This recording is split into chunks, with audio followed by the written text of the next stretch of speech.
ভূমিদস্যুদের দখল চেষ্টা থেকে বৈধ লিজকৃত জমি রক্ষা এবং জানমালের নিরাপত্তার দাবিতে জাতীয় প্রেসক্লাবের সামনে মানববন্ধন করেছেন ভুক্তভোগী সখিনা বেগম ও তার পরিবার। মোহাম্মদ শাহজালাল ভুঁইয়া উজ্জ্বলের তথ্যচিত্রে বিস্তারিত। মানববন্ধনে সখিনা বেগম অভিযোগ করেন, তার স্বামী আব্দুর রাজ্জাক জীবিত থাকাকালে ১৯৮৫ সাল থেকে সরকারের কাছ থেকে নদী সিকস্তি এলাকার জমি লিজ নিয়ে নিয়মিত খাজনা পরিশোধ করে ভোগ দখল করে আসছিলেন। পরবর্তীতে ২০০৪ থেকে ৫ সালে তারা একই জমির ২০% ৯৯ বছরের জন্য দীর্ঘমেয়াদী লিজ গ্রহণ করেন। ঘরে বা ইন্ডাস্ট্রিতে মেঘনা স্টার কেবলস, বিশুদ্ধ কপারের নিরাপদ কেবলস, আপনার নিরাপত্তার সঙ্গী। তিনি দাবি করেন, স্থানীয় কিছু প্রভাবশালী ব্যক্তি বিএনপির পরিচয় ব্যবহার করে তাদের বৈধ সম্পত্তি দখলের চেষ্টা করছে, গাছপালা ও ঘরবাড়ি ভাঙচুর করছে এবং পরিবারকে প্রাণনাশের হুমকি দিচ্ছে। HPL uPVC pipe and fittings, শক্ত, মজবুত ও দীর্ঘস্থায়ী, এক পাইপে জীবন পার।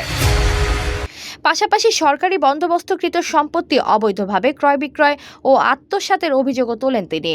সখিনা বেগম অভিযুক্তদের বিরুদ্ধে সুষ্ঠু তদন্ত, দখল চেষ্টা বন্ধ, বৈধ লিজকৃত জমির সুরক্ষা এবং তার পরিবারকে নিরাপত্তা দেওয়ার জন্য সরকারের জরুরি হস্তক্ষেপ ও আইনি সহায়তা কামনা করেন।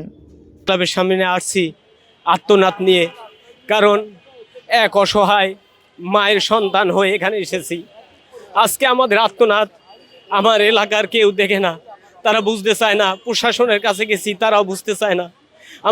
আমরা যে আত্মনাদটা নিয়ে আসছি, খোলা চিঠি নিয়ে আসছি। আমার মা এবং আমার বাবা জীবিত থাকতে ১৯৮৫ সালে ওই সম্পত্তি, ভূমিহীনের সম্পত্তি, আমার মূল সম্পত্তির সামনে চর বলছে এই সম্পত্তি যে ভূমিহীন, এটার খাজনা দিয়ে আমরা বুক দখল করছি।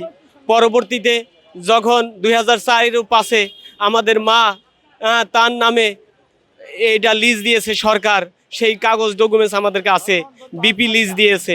সেই সম্পত্তি আমরা সেইখানে আমরা ঘর বাড়ি আমাদের আছে, ছোট্ট একটা ভাঙা কোনোভাবে দোতলা ঘর আছে। আমরা কোনোভাবে দিন মজুর খেটে খাওয়া মানুষ। আজকে এই আমরা যে উদ্দেশ্য নিয়ে এখানে এসেছি, সেই সম্পত্তি ৬৯৮, ৫৯০ দাগের সামনে ৬৯৮, সেই সম্পত্তি আজকে ভূমিদস্যু, মাদক ব্যবসায়ী এবং নারী পিপাসু মানুষ তারা এটা আত্মসাৎ করতেছে কয়েকজন মিলে, যেমন আবুল, পিতা হাশেম আলী এবং মিজানুর রহমান, পিতা শাহ আলম।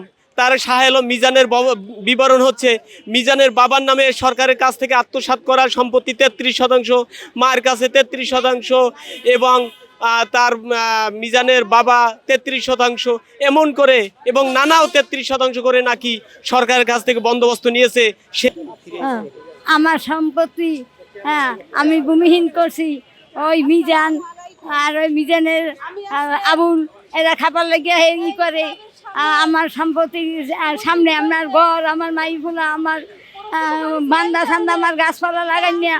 আমি কত কষ্ট করছি, আমি জীবনে আমার স্বামী মরে যাই, আমি কত কষ্টের পার আমি ওই লাগাইছি, আমি লাগাইছি ৫০ করে পড়াইছি। এই টাকা দিয়ে আমি আস্তে আস্তে থুইয়ে মুরগি টুরগি যে আল্লাহ বেঁচে বেঁচে গাছ বেঁচে আমি ওই জায়গা ভূমিহীন করছি। হেয়ার আগে হেলা স্কেট দিয়ে ধুই গেছে আমার স্বামীর রাজ্জাক, হেয়া তো গেছে, এরপর আমি ভূমিহীন করছি। সরকার আমার দিয়েছে ২০%।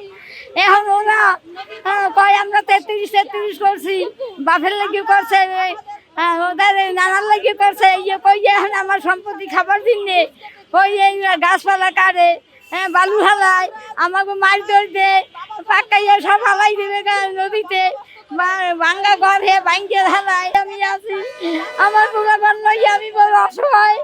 আমি ওই মাই পোলারে ওই সারাদিন প্রাইভেট পড়াইয়া একটু লেখাপড়া করাইছি, শিক্ষা করাইছি। এই শিক্ষার অনুসারে আমি কোনো রকম মাই পোলার একটু মানুষ করার মতো ই করছি, একটু লেখাপড়া করি, একটু মানুষ হয় নাই। আমি রাত্রে এমন সময় আছে রোজা রয়েছি, না খাইয়া রাত্রে দুধে ধান এই ডলা দিয়া ৫ বছরের ধান ধুই নাই, আমি রোজা রয়েছি। এরকম রয়েছে আমি ৭ দিন অনাহারি রয়েছি। মহাদায় আমার যদি না দেখেন, আমার না করেন, আমার সম্পত্তি না নিতে পারে, আমার গাছ। এতক্ষণ আপনাদের সাথে ছিলাম তামান্না ইসলাম তন্নি। প্রতিদিনের নিউজ আপডেট পেতে আমাদের সাথেই থাকুন।